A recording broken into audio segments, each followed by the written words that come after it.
inside. Veliki pozdrav svima. U ovom video klipu ću vam objasniti kako funkcioniše sistem Smart Heating. Na početku želeo bih da napomenem da su od ključnog značaja ove tri LED diodice.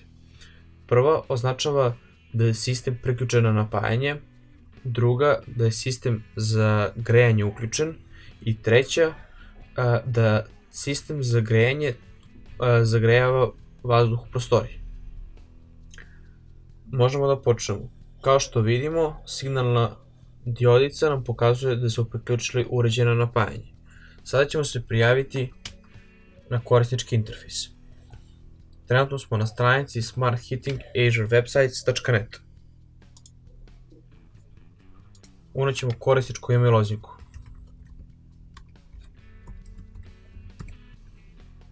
I prijaviti se.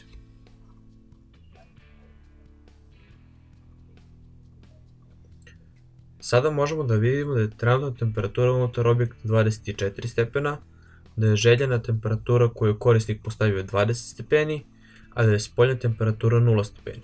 Sistem je trenutno ugašen, što nam pokazuje i zelena signalna LED dioda. Sada ćemo da uključimo sistem.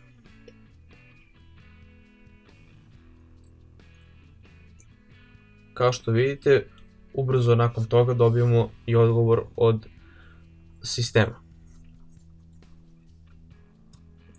Sada ćemo postaviti veću temperaturu. Idemo u polje, podesi temperaturu.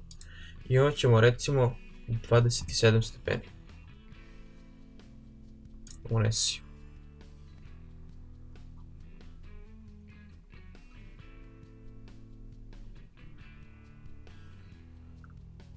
S obzirom da je željena temperatura veća od trenutne, sistem trenutno zagrejava prostoriju, o čemu nas obaveštava crvena LED dioda. Za prikaz sada ćemo zagrejati senzor i vidjet ćete da kada temperatura bude prešla željenu, sistem će isključiti crvenu diodu, odnosno zagrejavanje, što se upravo i desilo.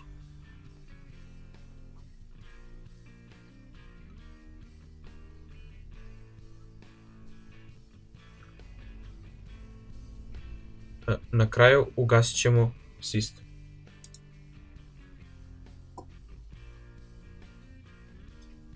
Želeo bih da napomenem da pored internet pretraživača za kontrolu vašeg sistema za grejanje možete koristiti mobilne telefone, tablete i bilo koje uređaje sa pristupom na internet.